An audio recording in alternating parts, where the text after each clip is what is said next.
ফুল detailings. আমি just বাটারফ্লাইয়ের ভিতরেও details রেখেছি যাতে জিনিসটা দেখতে আরও বেশি আকর্ষণীয় লাগে। এই যে দেখেন এখন এটা কিন্তু পুরোপুরি শুকিয়ে গেছে, যেহেতু আমার হাতেও লাগতেছে না। এটা যখন শুকিয়ে যাবে তারপরে আপনারা গ্লাস পেন্টিং করবে। যে আমি ফেভিকলের যে গ্লাস পেন্টিংয়ের সেটটা ব্যবহার করতেছিলাম ওটার মধ্যে টোটাল 10টা কালার ছিল। এখানে কি কি কালার ছিল এগুলোর ডিটেলস নাম এখানে দেওয়া আছে, আপনাদের বুঝতে অসুবিধা হবে না। এরপর আপনারা আপনাদের মন মতন যে কালারটাই ব্যবহার করতে চান ওইটাই করতে পারবেন।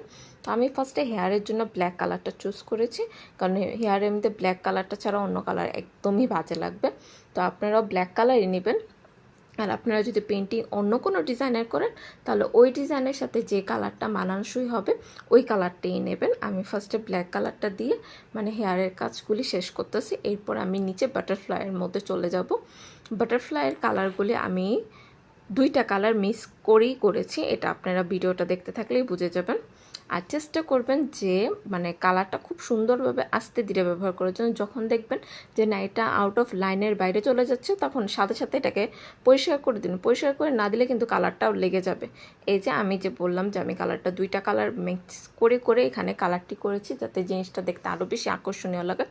এক কালারও সুন্দর লাগবে, কিন্তু চেষ্টা করবেন 2টা কালার যদি ম্যাচ করে করেন তাহলে আরও বেশি সুন্দর লাগবে। যে আমি এখানে 2টা কালার ম্যাচ করে একটা কালার তৈরি করে করে করতেছি। এতে বাটারফ্লাইটা দেখতে আরও একটু বেশি মানে রিয়েল মনে হবে, কারণ বাটারফ্লাই সবসময় এক কালার হয় না, ওটার মধ্যে কিছুটা কালারিং ইফেক্ট তো থাকে। তো অতটুকু ইফেক্ট তো দেওয়া পসিবল না, তো আমার দ্বারা যতটুকু সম্ভব হয়েছে আমি ঠিক ততটুকু ইফেক্ট দেওয়ার চেষ্টা করেছি। তো আমি 2টা কালার মিক্স করেছি, কোনোটার মধ্যে আবার এক কালার দিয়েও করেছি।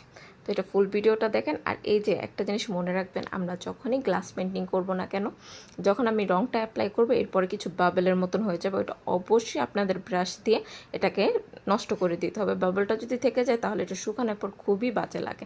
আমার এই বাটারফ্লাইটা সবচেয়ে বেশি ভালো লেগেছে, কারণ এটা হলুদের মধ্যে গ্রিন কালার, এটা অনেক সুন্দর ফুটেছিল অন্যান্য বাটারফ্লাইয়ের তুলনায়, মানে অনেক বেশি আকর্ষণীয় লাগতেছিল আর কি।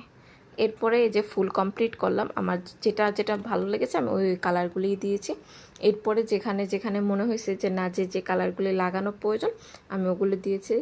ফার্স্টে আমি ব্ল্যাক কালারটা এখানে 2 থেকে 3 বার অ্যাপ্লাই করছি, কারণ ফার্স্ট টাইম ব্ল্যাক অ্যাপ্লাই করার সাথে সাথে ফুল এরকম কালচা ব্ল্যাকটা আসছিল না, একটু হালকা হালকা ছিল। তো আমি এটাতে 2 বার 3 বার অ্যাপ্লাই করার কারণে ফুল ব্ল্যাক আসছে। এই যে দেখেন ফাইনাল লুক। এখন বলেন যে আপনাদেরতে কীরকম লাগতেছে। আমারতে পার্সোনালি অনেক ভালো লাগছে। যদি ভালো লেগে থাকে অবশ্যই চ্যানেলটাকে সাবস্ক্রাইব করবেন, আর যদি ফেসবুক থেকে দেখে থাকেন অবশ্যই চ্যানেলটাকে ফলো করবেন। আর আপনার মতামত কি ওটা আমাকে অবশ্যই জানাবেন। যদি কোনো ভুল ত্রুটি হয়ে থাকে ক্ষমা করে দেবেন। আল্লাহ হাফেজ।